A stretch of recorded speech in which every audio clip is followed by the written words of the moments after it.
Hello বন্ধুরা, আপনি কি চান আপনার মোবাইল ফোনের ডিসপ্লেতে ফিঙ্গারপ্রিন্ট সেট করতে? তাহলে এই ভিডিওটি শুধুমাত্র আপনার জন্য। তো আজকে আমি আপনাদেরকে এমন একটি অ্যাপ্লিকেশন দেখাবো যে অ্যাপ্লিকেশনের মাধ্যমে খুব সহজে আপনার মোবাইল ফোনের ডিসপ্লেতে ফিঙ্গারপ্রিন্ট সেট করতে পারবেন। তাই ভিডিওটি বিনা স্কিপ করে পুরো দেখবেন এবং চ্যানেলে নতুন থাকলে চ্যানেলটি অবশ্যই সাবস্ক্রাইব করে পাশে থাকা বেল আইকনটি বাজিয়ে দেবেন এবং ভিডিও ভালো লাগলে অবশ্যই লাইক করবেন। তো চলুন শুরু করি। তো আপনি সাধারণত যে মোবাইল ব্যবহার করেন সেই সব মোবাইলে দেখবেন সাইডে পাওয়ার বাটনের উপরে ফিঙ্গারপ্রিন্ট থাকে, নয় পিছনে ফিঙ্গারপ্রিন্ট থাকে। তো কয়েকটা মোবাইল ফোন রয়েছে যে মোবাইল ফোনের কিন্তু একদম ইন ডিসপ্লে উপরে ফিঙ্গারপ্রিন্ট থাকে। তো আপনি চাইলেই এই অ্যাপ্লিকেশনটি ব্যবহার করে যে কোনো মোবাইল ফোনের ডিসপ্লেতে ফিঙ্গারপ্রিন্ট সেট করবেন।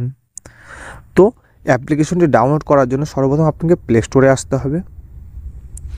তো প্লে স্টোরে আসার পরে প্লে স্টোরে সার্চ করতে হবে ডিসপ্লে ফিঙ্গারপ্রিন্ট বলে, ডিসপ্লে ফিঙ্গারপ্রিন্ট লক বলে আমি সার্চ করলাম। তো এখানে দেখুন বিভিন্ন ধরনের অ্যাপ্লিকেশন শো করছে।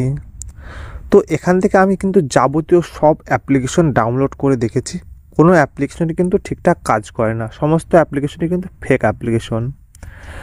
যে মোবাইল ফোনের একদম যখন থেকে তৈরি হয়ে আসে তখন থেকেই যদি ডিসপ্লে ফিঙ্গারপ্রিন্ট না থেকে থাকে বা সেই মোবাইলের যে সফটওয়্যার রয়েছে বা হার্ডওয়্যার রয়েছে সেই হার্ডওয়্যারে যদি ডিসপ্লেতে ফিঙ্গারপ্রিন্ট সেট না থাকে, তাহলে আপনি যে কোনো অ্যাপ্লিকেশনই ডাউনলোড করুন না কেন আপনার ডিসপ্লে ফিঙ্গারপ্রিন্ট সেট করতে পারবেন না। তো এইসব অ্যাপ্লিকেশনগুলি কিন্তু সমস্ত রকমের ফেক অ্যাপ্লিকেশন। তো যে মোবাইল ফোনে ডিসপ্লে ফিঙ্গারপ্রিন্ট রয়েছে প্রথম থেকেই, সেই মোবাইল ফোনেই কিন্তু ডিসপ্লে ফিঙ্গারপ্রিন্ট সেট করতে পারবেন, আদার্স অন্য কোনো মোবাইল ফোনে কিন্তু ডিসপ্লে ফিঙ্গারপ্রিন্ট সেট করতে পারবেন না। তো এইসব অ্যাপ্লিকেশন কিন্তু আপনি ডাউনলোড করবেন না।